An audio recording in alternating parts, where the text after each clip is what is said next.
Blood sugar, high blood প্রেশারের মতোই আজকাল ঘরে ঘরে ইউরিক অ্যাসিডের দেখা মেলে। ইউরিক অ্যাসিড হলো শরীরের একটি বর্জ্য পদার্থ যা রক্তে পাওয়া যায় এবং শরীরের বিভিন্ন অঙ্গগুলির ক্ষতি করে। নানা কারণে শরীরে ইউরিক অ্যাসিডের পরিমাণ বৃদ্ধি পেতে পারে। যখন অতিরিক্ত ইউরিক অ্যাসিড প্রস্রাবের মাধ্যমে শরীর থেকে বেরোতে পারে না, তখন সেগুলো গাঁটে জমা হতে থাকে। এর ফলে শরীরে ইউরিক অ্যাসিডের মাত্রা বেড়ে যায়, যার ফলে পায়ের বুড়ো আঙ্গুল, গোড়ালি, হাঁটু, হাতের আঙ্গুল ফুলে গিয়ে ব্যথা যন্ত্রণা হয়। এর ফলে পায়ের বা হাতের আঙ্গুল ভাঁজ করতে কষ্ট হয়। অতিরিক্ত ইউরিক অ্যাসিডের ফলে গাউট বা কিডনিতে পাথর হতে পারে। যে কোনো বয়সেই শরীরে ইউরিক অ্যাসিডের সমস্যা দেখা দিতে পারে।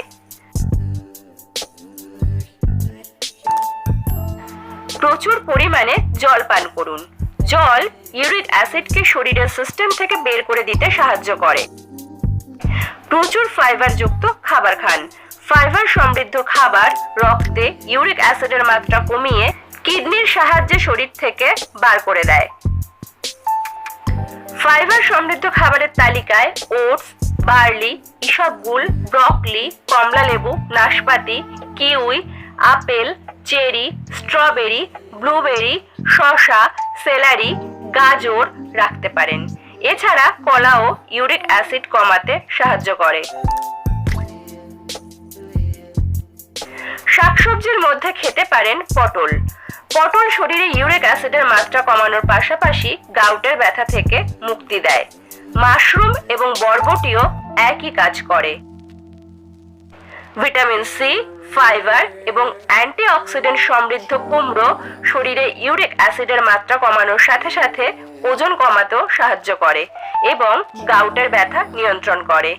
ইউরিক অ্যাসিড বাড়লে অনেকেই ঢেঁড়স বা ভেন্ডি এবং টমেটো খাবারের তালিকা থেকে বাদ দেন, কিন্তু ঢেঁড়সে থাকা ফাইবার আর টমেটোতে থাকা ভিটামিন সি এবং অ্যান্টিঅক্সিডেন্ট ইউরিক অ্যাসিড কমাতে সাহায্য করে। এছাড়াও যে কোনো টক জাতীয় ফল খাদ্য তালিকায় রাখতে পারেন। ভিটামিন সি ইউরিক অ্যাসিডের মাত্রা নিয়ন্ত্রণ করতে পারে। অল্প হলেও সমস্ত টক জাতীয় ফলেই ভিটামিন সি থাকে, তাই রোজ অল্প হলেও টক জাতীয় ফল খাওয়া উচিত। তাছাড়াও বাড়িতে পাতা টক দই খেতে পারেন, তবে দইটি অবশ্যই লো ফ্যাট যুক্ত দুধ দিয়ে পাততে হবে। এর পাশাপাশি মসুর ডাল, বাদাম, ব্রাউন রাইস খাদ্য তালিকায় যুক্ত করুন। যে সমস্ত খাবার বা পানীয়ে পিউরিন থাকে, ইউরিক অ্যাসিডের সমস্যা এড়াতে সেগুলিকে বাদ দিতে হবে।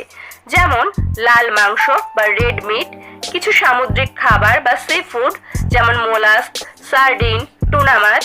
এছাড়াও ফ্রুক্টোজ সমৃদ্ধ খাবার, যা সাধারণত প্রক্রিয়াজাত খাবার এবং পানীয়গুলিতে পাওয়া যায়।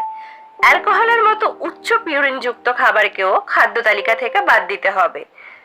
আর সব থেকে গুরুত্বপূর্ণ কথা হলো নিজের ওজনকে নিয়ন্ত্রণে রাখতে হবে, কারণ যাদের অতিরিক্ত ওজন আছে বা যারা স্থূল, তাদের ইউরিক অ্যাসিডের মাত্রা বৃদ্ধির সম্ভাবনা বেড়ে যায়। তথ্যগুলি ভালো লাগলে ভিডিওটিকে লাইক এবং শেয়ার করবেন। চ্যানেলে নতুন হলে চ্যানেলটিকে সাবস্ক্রাইব করে পাশে থাকবেন। ভিডিওটি শেষ পর্যন্ত দেখার জন্য অসংখ্য ধন্যবাদ।